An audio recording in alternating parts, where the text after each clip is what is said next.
Hey everyone, welcome back to Corporate Decoder, the place where we decode the corporate world, one confusing document at a time. Today we're diving into a filing from HPS Corporate Lending Fund, and let me tell you, it involves more layers than an onion and hopefully less tears. Before we start, if you appreciate getting straight insights from corporate documents, make sure you're subscribed.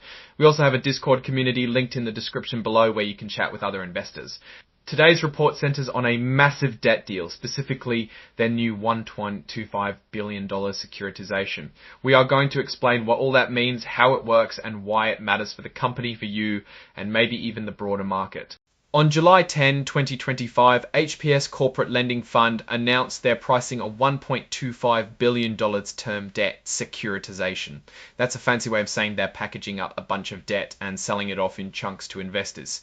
It's like slicing up a pizza and selling it off in chunks to investors. It's like slicing up a pizza and selling it sliced separately. Except the pizza is made of debt. This deal is expected to officially close around August 12 of 2025. This whole thing is called the CLO transaction. CLO stands for collateralized loan obligation. Stay with me, we will try to keep this simple.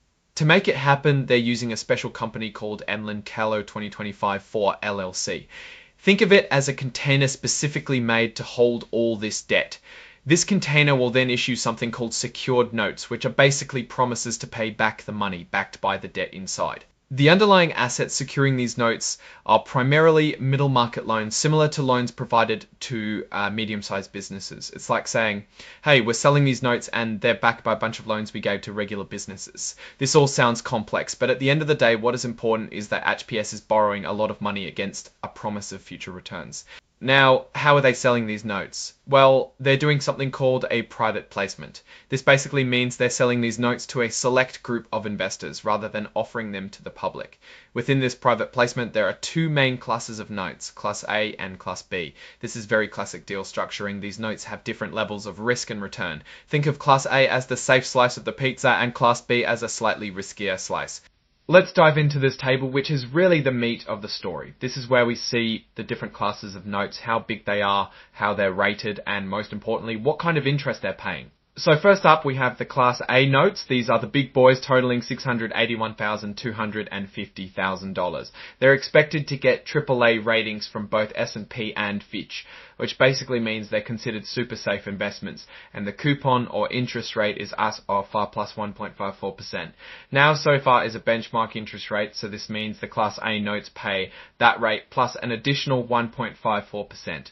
Now SOFR is a benchmark interest rate, so this means the Class A notes pay that rate plus an additional 1.54%.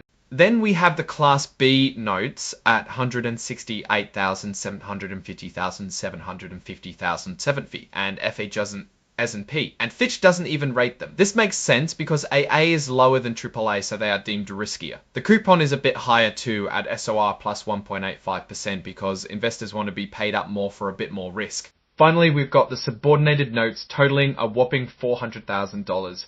Here's the interesting part, they're not rated and they don't bear interest. It actually states and so why would anyone buy them? Well, these notes are being acquired by a subsidiary of HPS itself.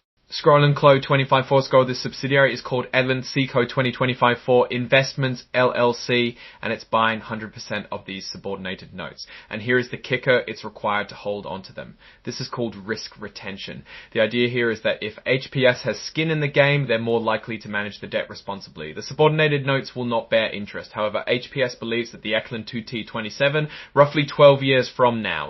These secured notes, that is the Class A and B notes, are the secured obligations of the issuer.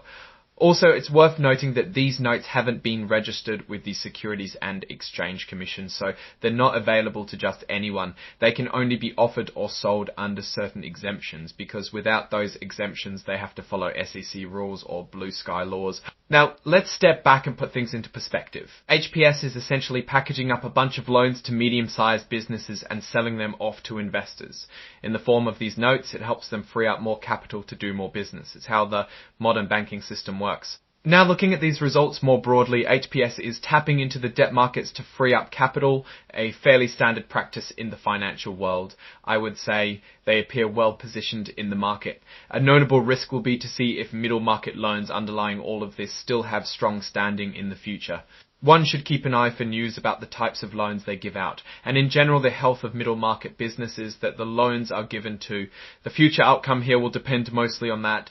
Alright, that's our breakdown of HPS's latest filing. What's your take on these numbers and what they signal for the company's future? Drop your thoughts in the comments.